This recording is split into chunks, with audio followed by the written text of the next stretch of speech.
Hola mi gente, ¿cómo están? Pues aquí ya de nuevo. En el vídeo pasado pues ya habrán visto que tuvimos un live. Así de pronto se me ocurrió y lo hicimos y a pesar de que muy poca gente pudieron estar debido al corto tiempo en que se avisó, pero subieron unos cuantos y la pasamos genial. Fue súper divertido y súper chévere poder contar con ustedes y con vuestra interacción y de nuevo, muchas gracias. Pronto repetimos, pero ya entonces avisaré con más tiempo y trataré de buscar un día y una hora que sea un poco más factible para todos. Ok, entonces hoy seguimos con nuestro sistema regular y volvemos a nuestra historia. Historia que nos habíamos quedado pues en la intervención norteamericana al país y la consiguiente república. Así que vamos allá. Durante este tiempo, el gobierno interventor se dedicó prácticamente solo a dos cosas. La primera, recuperar al país de las secuelas de la guerra, implementando, por ejemplo, un sistema de salud y un sistema de educación público. Y segundo, asegurarse de que económicamente hablando se dependiera totalmente de los Estados Unidos. Esto lo hicieron, por ejemplo, con una rebaja de aranceles para sus productos y servicios para que así el comercio fuera íntegramente solo con ellos y también con una ley de haciendas que les permitió apropiarse de prácticamente todas las tierras a lo largo del territorio nacional.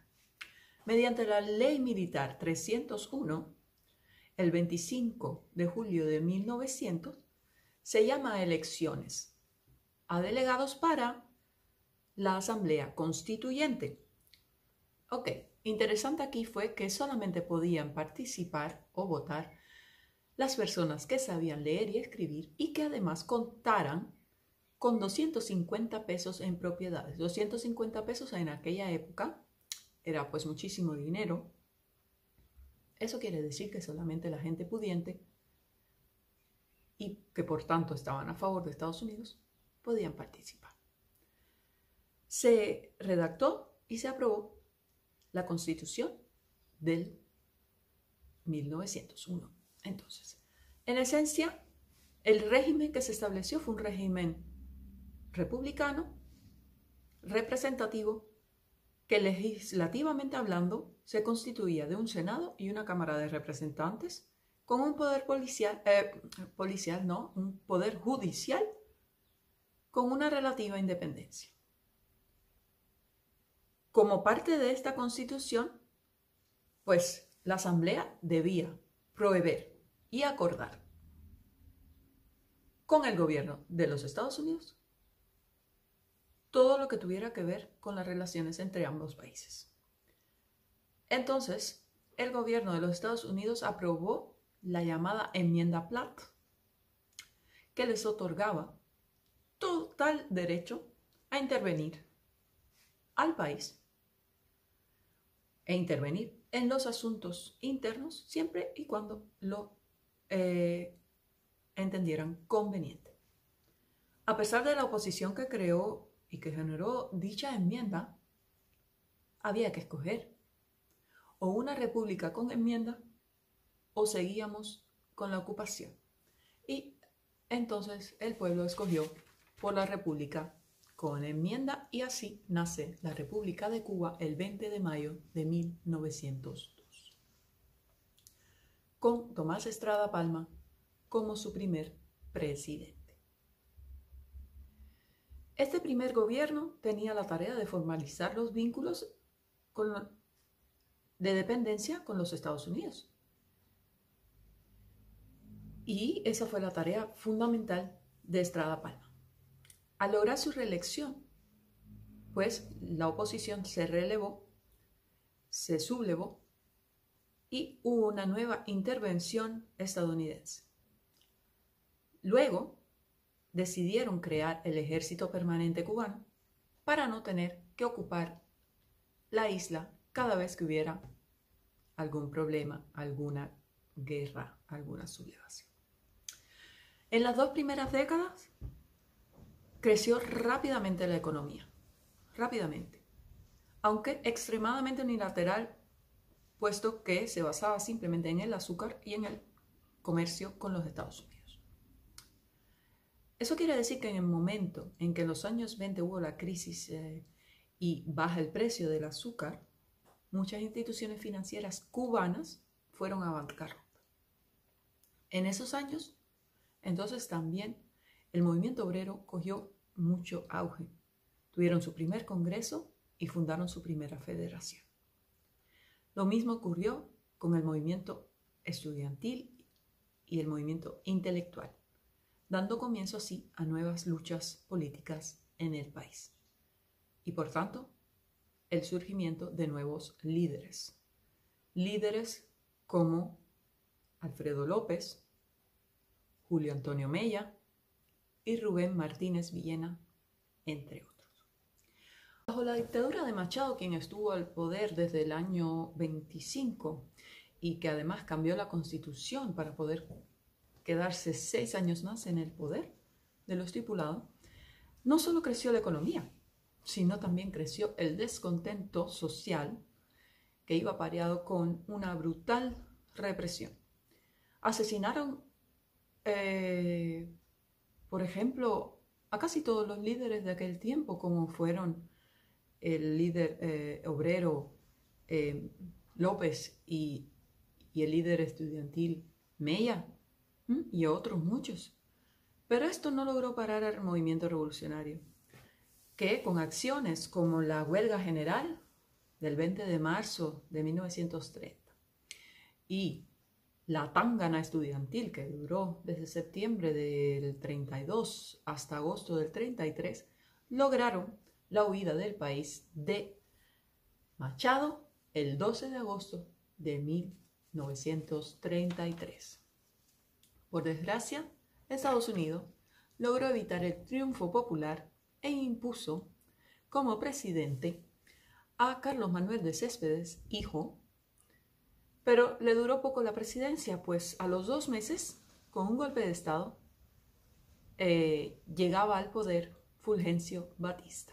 Batista pasa entonces de ser un simple sargento a liderar el ejército, poniéndose el mismo grado de coronel. Fueron años muy inestables para la República. Hubo 4 presidentes en solo 2 años, por ejemplo. Y la política que reinaba era, por supuesto, militarista y represiva. El 10 de octubre de 1940 entró en vigor la nueva Constitución, abriéndose un nuevo periodo de legalidad institucional que, cabe destacar, esa Constitución era de las más avanzadas de su época al ser una Constitución popular. Batista se convierte en presidente y gracias al estallido de la Segunda Guerra Mundial mejoró notablemente la situación económica del país. Le sucedieron Ramón Grau San Martín en el 1944 y luego Carlos Prío Socarrás en el 1948. Ambos eran líderes en su momento del Partido Revolucionario Cubano Auténtico, o el Partido Auténtico, como lo llamaban. Pero ninguno de los dos fue capaz de aprovechar las favorables condiciones económicas del momento y se dedicaron solamente a la represión. Se imaginan que llovían los asesinatos, sobre todo de todos los líderes estudiantiles, obreros, campesinos, todo aquel que que se quisiera cruzar en su camino y en sus proyectos. Se aplicaba en aquel tiempo además la ley Mordaza contra la prensa y se fomentaba la creación de grupos mafiosos que controlaban el negocio de las drogas, la prostitución y los juegos prohibidos. Descontentos con la línea que había tomado su partido, muchos de los integrantes de este se unieron y fundaron en el 1947 un nuevo partido, el Partido Ortodoxo. Estaban liderados por Eduardo Chivas. El carisma de Chivas era enorme y logró así ganarse la aceptación del pueblo. Ni siquiera con su suicidio en el 51 mermó ese apoyo que recibían. Y habían prometido cumplir todas esas promesas traicionadas por los auténticos. Y casi era segura su victoria en las elecciones. Y unos meses antes, suponiendo lo dicho, pues Batista decide dar un segundo golpe de Estado, esta vez con el apoyo de los Estados Unidos. Esto ocurre el 10 de marzo de 1952 y ya el 27 estaba siendo nombrado oficialmente como presidente de la República. Batista argumentó que las razones para el golpe fueron la elevada violencia y corrupción que había en el país. Lo cómico aquí está en que hasta ese momento él fue el presidente más violento y más corrupto que se conoce. Fíjense que en 1958 se publicaba en el New York Daily el famoso artículo Mobster Money Cuban Boom, donde se exponían todos sus planes, los planes de Batista en conjunto con la mafia estadounidense para construir una red de hoteles y casinos a lo largo de todo el malecón habanero a cambio de una suma importante, una suma millonaria.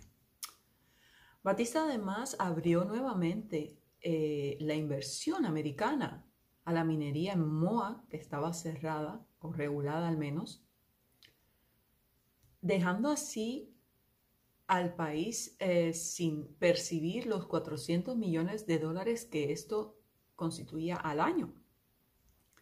Redujo la producción azucarera. Con esa pérdida, pues claro, la economía se volvió aún más dependiente de los Estados Unidos. Redujo también los salarios, todo con el fin de lograr, pues, esta dependencia, ¿no? En aquel momento, imagínense que un cuarto de la población cubana estaba desempleada, pero además era analfabeta. De la mitad de los niños de entre 6 y 14 años no iban a la escuela, ¿ya? 10% de las viviendas solamente tenía electricidad. 200.000 campesinos no tenían tierra ni trabajo. Sin embargo, había 300.000 hectáreas de tierra en manos extranjeras o de terratenientes cubanos que no se explotaban. Y así un cúmulo de cosas que iba sumiendo al país en extrema pobreza, y él simplemente se preocupaba por llevar a cabo proyectos de construcción para atraer al turismo americano al país y de esa forma también poder lavar o desviar sumas millonarias a sus cuentas privadas. ¿Nos suena esto, no? Entre la violencia militar, el hambre y la ilegalidad reinante, eliminó también la Constitución del 40 y estableció los llamados estatutos constitucionales, liquidando así la libertad de expresión, de reunión, de huelga y estableciendo la pena de muerte. Y también eliminó la autonomía universitaria. Todas estas cosas que acabo de nombrar, por desgracia, siguen vigentes a día de hoy. En 1954, Batista simula unas elecciones, donde por supuesto ganó, pues era el único candidato. Y siguió entonces al mando, al poder, hasta que con todo este proceso se crea la generación, o surge la generación del centenario. Generación del Centenario sabemos que se creó por un grupo de jóvenes intelectuales y estudiantiles que celebrando entonces el centenario del nacimiento de José Martí, decidieron que era hora de cambiar la situación del país. A mando de Fidel Castro, un joven universitario desconocido hasta ese entonces, miembro del Partido Ortodoxo además, se unieron en la lucha armada. Hicieron unos meses de entrenamiento en la Granjita Siboney y entonces atacaron al cuartel Moncada. Pero esto ya lo vemos en el próximo video. ¿Ok?